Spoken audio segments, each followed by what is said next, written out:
c'est la manifestation régionale de Trois-Rivières. Je vais poser des questions aux gens qui sont ici. Ben, même moi-même, j'ai une question à poser. À part la hausse des frais de scolarité ou la loi 78, est-ce qu'il y a d'autres raisons aujourd'hui pour manifester? C'est ce que je vais tenter de savoir avec les autres manifestants ici. Pour dénoncer le gouvernement Charest, pour appuyer les étudiants contre la hausse des frais de scolarité et évidemment contre la loi 78 qui est une loi réactionnaire qui brime les droits et libertés des gens de manifester. Merci beaucoup. Les enfants qui sont aux études, puis naturellement, les parents aident, mais les grands-parents aident beaucoup. En tout cas, j'en sais quelque chose. Et puis, je les appuie, moi, à 100 parce que je trouve qu'ils sont courageux de faire ce que c'est qu'ils font présentement. Puis, ça amène beaucoup de choses, de problèmes sociaux. Il n'y a pas juste la hausse pour les étudiants. Alors, je les encourage, puis je suis là, puis j'ai de tout cœur avec eux. Merci beaucoup, madame. Je peux savoir pourquoi tu es venue aujourd'hui? Ben, parce que ma mère et moi, mon beau-père, on voulait faire la manifestation parce que nous aussi, on est contre. Puis on avait aussi, on s'est inspiré aussi du costume de Batman, puis ça, là. Merci beaucoup. C'est ça, je suis en vacances avec mon amoureux. Puis, ben, c'est ça, en fait, on faisait un petit tour par Trois-Rivières. On se doutait pas du tout qu'il y aurait une manifestation. Puis ça fait juste chaud au cœur de le voir, vu qu'à Montréal, on est tout le temps dans la rue. Fait que on se sent à la maison, tu sais. On se sent au Québec chez nous, là. Ouais. Merci. Ça fait plaisir. Bonjour. Bonjour, c'est pourquoi tu dans la rue de Trois-Rivières aujourd'hui? Ben, pour protester contre la loi 78, pour protester contre la hausse des frais de scolarité.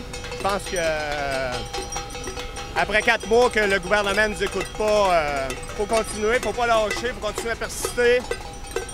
Oups, excusez-moi, monsieur. En gros, c'est surtout pour ça.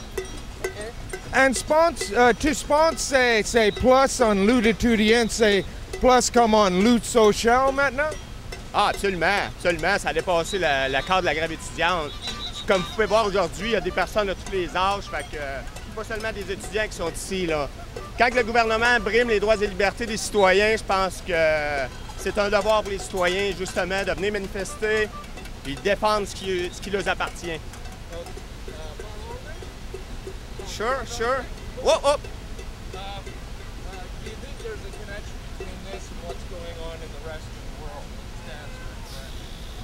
Je sais pas. Écoutez, peut-être que le printemps arabe a inspiré les Québécois. Je pourrais pas dire, en fait. J'ai pas assez analysé la situation pour faire une connexion entre ce qui se passe aujourd'hui au Québec, ce qui se passe dans le monde, mais il y a peut-être une connexion, peut-être que ça a donné le goût aux gens de venir manifester, de se lever, de ne pas rester seulement chez eux assis devant leur télévision, à venir protester. Voilà. OK, merci beaucoup. Ouais, les raisons qui vous poussent aujourd'hui à venir manifester? C'est toujours les mêmes raisons. C'est parce que je suis en colère, je suis indigné. Je considère que le gouvernement de Charest est un gouvernement plein de marde. Et puis, je voudrais citer Michel Chartrand encore une fois, finalement. J'ai vu ça sur une pancarte tantôt, ça m'a rappelé un de ses discours. Le corporatisme, c'est le marché des esclaves.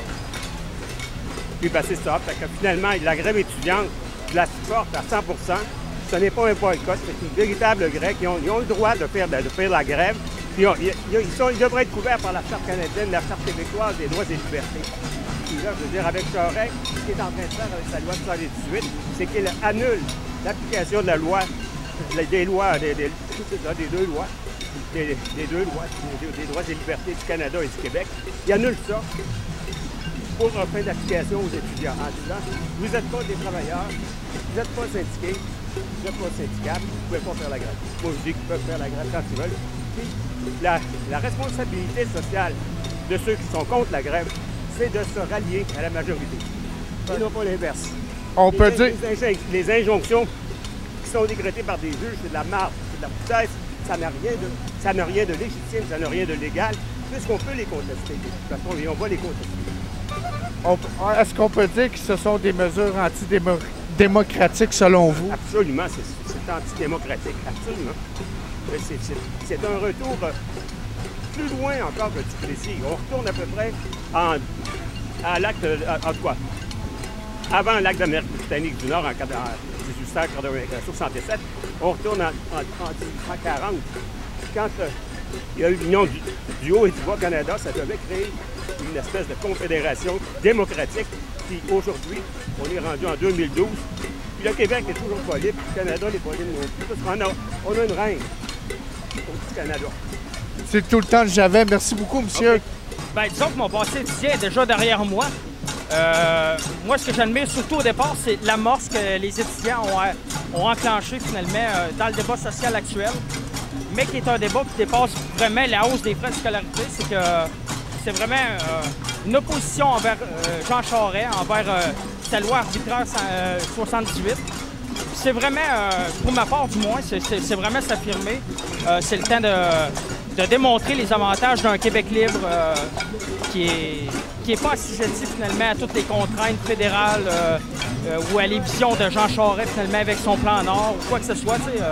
Jean Charest, c'est pas juste au niveau des étudiants que c'est négatif, c'est vraiment au niveau de tout, au niveau environnemental, au niveau des positions politiques, au niveau des étudiants. Je pense que c'est vraiment ça finalement. Ce que j'aime, c'est le mouvement populaire, ça englobe plusieurs idées, puis c'est primordial de défendre finalement. Merci beaucoup. En fait, je pense qu'on est tanné de la gestion du gouvernement actuel. Ils sont pas à l'écoute. En fait, il faudra embaucher plusieurs audiologistes afin de leur déboucher un peu les oreilles, d'être à l'écoute de la population qui est ici dans la rue présentement et qui dénonce un tas de choses. Donc, c'est ça. Merci beaucoup. Aujourd'hui, c'est la première diffusion de Trois-Rivières TV. Je suis content de participer à cette nouvelle télé communautaire Internet. Je suis content de voir aujourd'hui que pour notre première diffusion, il y a quand même beaucoup de monde. Et je vous remercie d'avance d'écouter 3R TV. Merci beaucoup.